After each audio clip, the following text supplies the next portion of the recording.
All right, quick session recap of October 14th, 2025.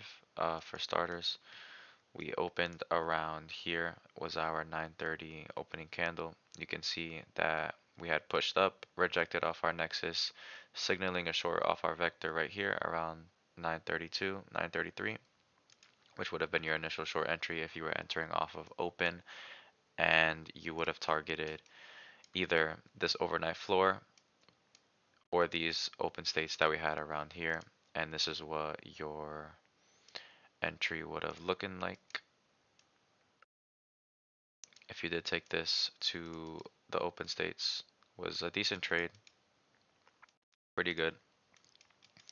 But obviously this move was just manipulation. If you did take this, you would take your profits quick, because if we were going to continue lower, we just needed to maintain below our values. But you can see how big our next targets would have been if we did end up projecting and maintaining below our floor. We would have had to drop all the way down to 585. Wasn't really that probable after we had already dropped um, going into London session. You can see as soon as London session kicked in, we had poured below our yellow box, created this downside move, hitting both our open states right here.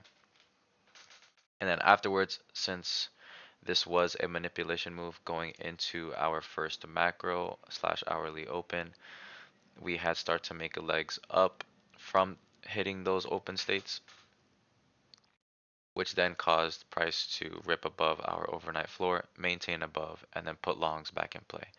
If we were going to get any downside continuation, you would start to look for rejections at overnight floor or even the stacked odds right here. This would kind of be the last place to even try shorts to keep going in that trend. But you can see as soon as we give this initial rejection from our open states and then rip above our floor, that immediately puts the longs into play, especially when we had a bullish put to call pretty much the whole session. And you can see this would have been your entry. This is a simple side exit A entry. I did not personally take this because I wanted to wait up until Powell started speaking for me to take a trade, and he spoke around 12:20 Eastern time today. But if you were trading before, this is ideally the entry you would have taken, either these shorts off open or about right here. Let's say you were late and didn't get to catch um, this move right here. You could have entered at this 11:19 a.m. candle, even here when we were signaling longs, maintaining above our vector around this area right here, and you could have held that to go higher and target our higher values on the fractal, like our overnight floor, potentially our dead zone, which is where we ended up capping out for the session at. You can see here, even if you didn't take this, we gave plenty of signals to take along from our IVs. You can see we signaled around here at our overnight floor. We signaled here at our max fear. We signaled here at our IV overflow. Signaled here at our IV wall. Gave you many chances to catch this long. We're just simply just going in an uptrend. There's no reason why anybody should have lost today. All you had to do was just follow the trend, play a continuation, and you would have made money. I would understand if you guys were looking for a reversion back down, but once we have already broken these highs and we're playing into these values again, there's really no point in looking for downside unless obviously we were price was accumulating going into um, Powell speaking, but that just wasn't the case. We just confirmed this uptrend since the first hourly open had came out, so there was just no reason to be looking at shorts up until obviously the end of the session where we ended up capping out within this range right here. This is personally the trade that I ended up taking, which was right here, uh, already into that hourly open going into Powell. We had tested this level on ES. I was just expecting for NQ to bounce at the same time, just pretty much using the ES IV values to take a trade.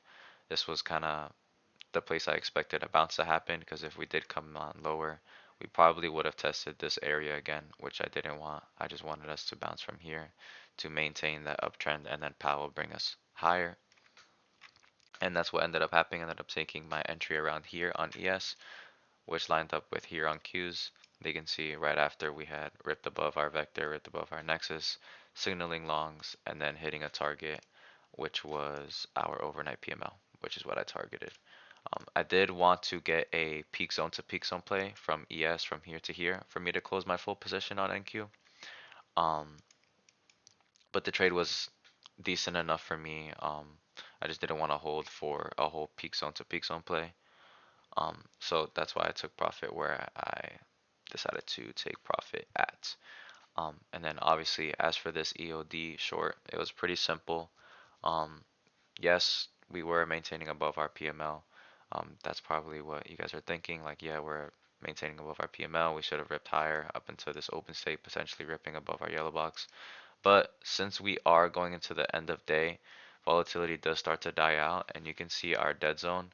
As soon as we had entered our dead zone, we had not formed even a higher high, even on a wick. So you can just see us ghost out completely, and then end of day going into a 30-minute candle, we just completely ripped down, testing these open states right here, um, which was pretty easy to catch as well. Since we were ghosting out, you could have taken any of the entries off of this IV right here on ES, or even just our equilibrium range of our dead zone right here.